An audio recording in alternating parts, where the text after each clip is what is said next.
the embattled state power utilities annual results for the year ending March 2022. During a virtual briefing a short while ago, Eskom's management provided details of the company's financial performance.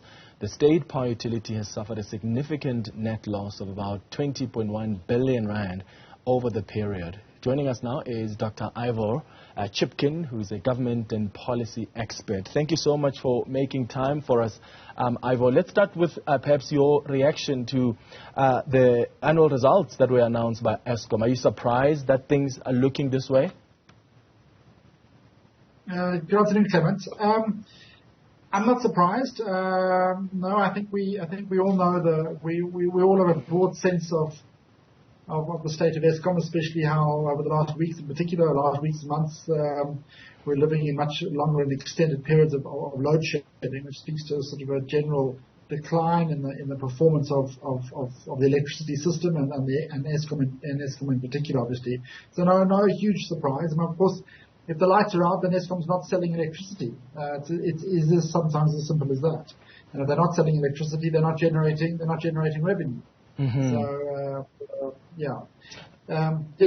so I'm not too surprised. And what do you make, and we'll get into the kind of work that you guys are doing to try and help some of these organizations. What do you make of the municipal debt, which seems to still really be the big problem here in affecting the operations of the power utility? We're told that there's still a lot of municipalities that are not paying their debt, and the Eskom CEO asking there, who will service the debt, especially in light of the Constitutional Court judgment that's basically telling Eskom you have to keep on supplying electricity to these municipalities even when they're not paying, because there's also issues around the moral hazard. Yeah, Clement, I mean, there are other people that have done more work on that issue than I have. I know that the South African Local Government Association has done some interesting work in this regard, and it's worth speaking to them. From what I understand, there are several issues at stake there. One is that there are question marks around the size of that municipal debt.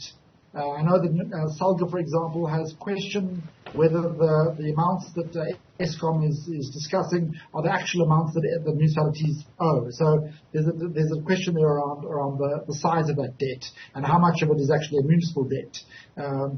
The other one, of course, speaks to the broader viability of municipalities, especially since the end of the apartheid period, the rolling out of these what we call wall-to-wall municipalities. And I think it does speak to the fundamental economic viability of many of the municipalities in South Africa, that they are unable, at the most fundamental level, to provide services and generate sufficient revenue to cover their costs. Yeah. And as a result, they are delaying payment on those sorts of expenses which they think they can get away with, like, for example, electricity. Yeah. So it speaks to a very fundamental and structural issue related to the setup of municipalities.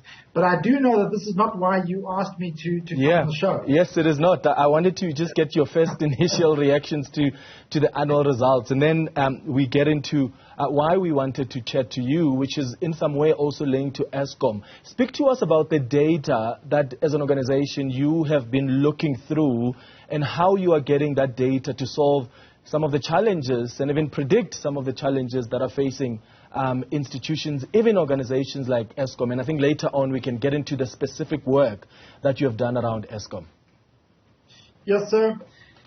I've been working with some colleagues of mine, actuarial scientists and engineers, and then we're social scientists, of course. And over the last couple of years, I think we've developed some methods and technologies, including some algorithms, which have allowed us, we think, to study organizations in a way that produces quite astonishingly accurate results, and especially in the space of predicting future performance, for example. So predicting capacity, understanding risk, and those sorts of things.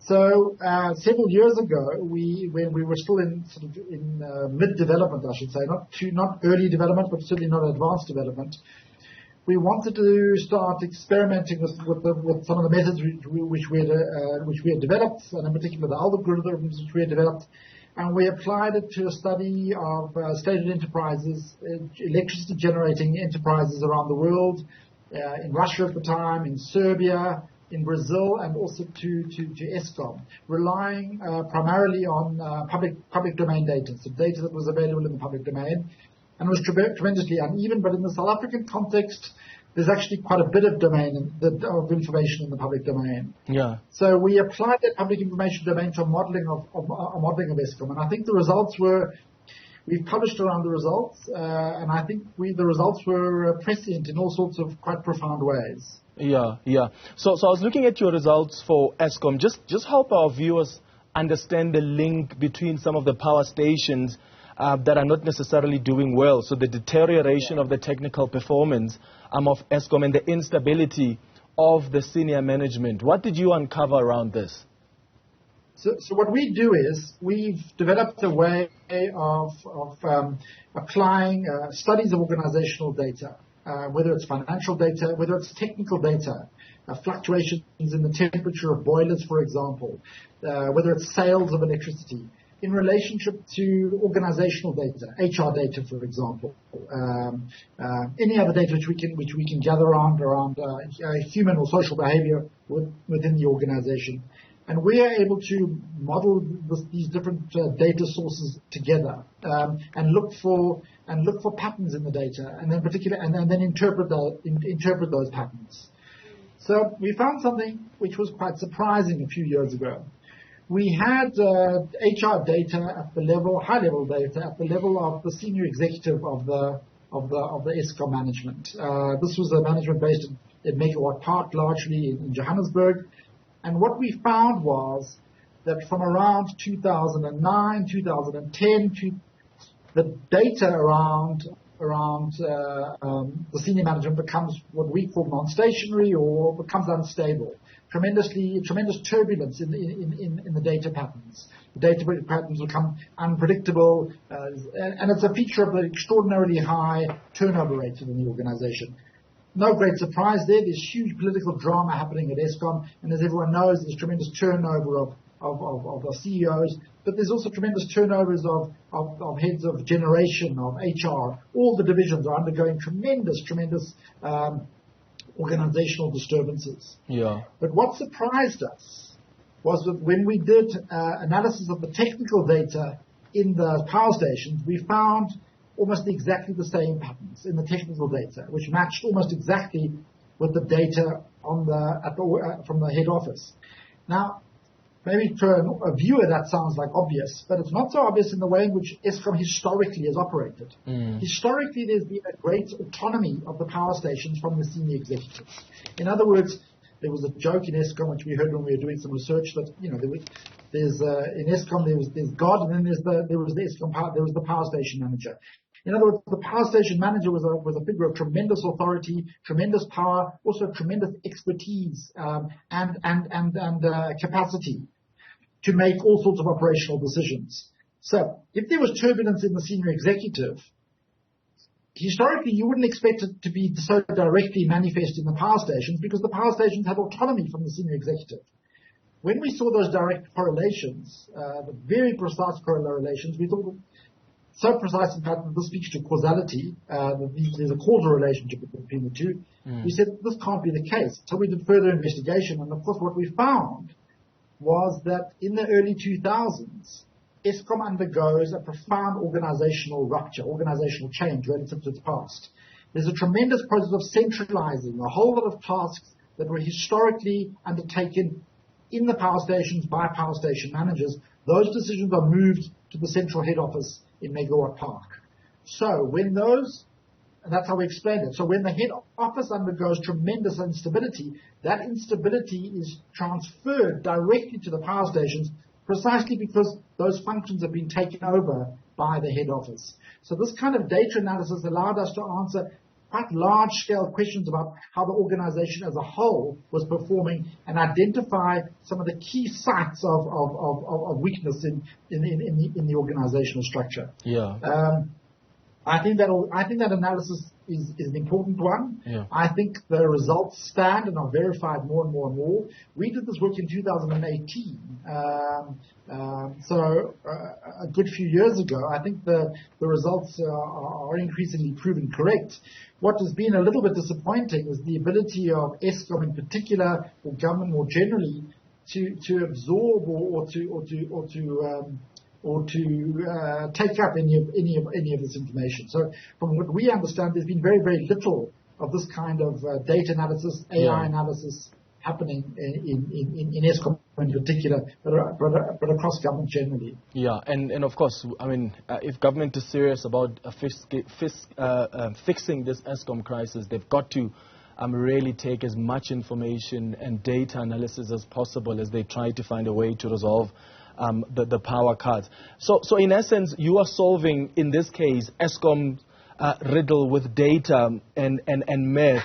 Just help me understand here, Ivor, because the sense I'm getting is that you've basically come up with a way of monitoring and predicting organizational risk. So you're not just looking at this is what the problem is, but when you have properly analyzed that data, you are able to also predict that organizational risk and what can come.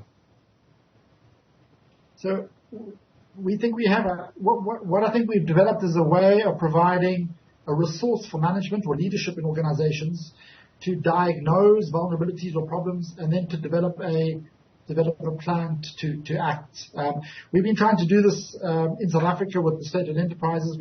We thought we could play an important role in Transnet as well, for example, understanding, for example, the relationship between the deterioration of the railway line and the spend on maintenance. Why, for example, was the maintenance spend seemingly not making much difference to locomotive capacity? So we've been trying to offer these sort of services more widely. So we think we've got something quite powerful. Where I think is what is different about what we do, I mean, there are lots of people, CAs, for example, engineers, but there are lots of people doing quite important and excellent statistical analysis.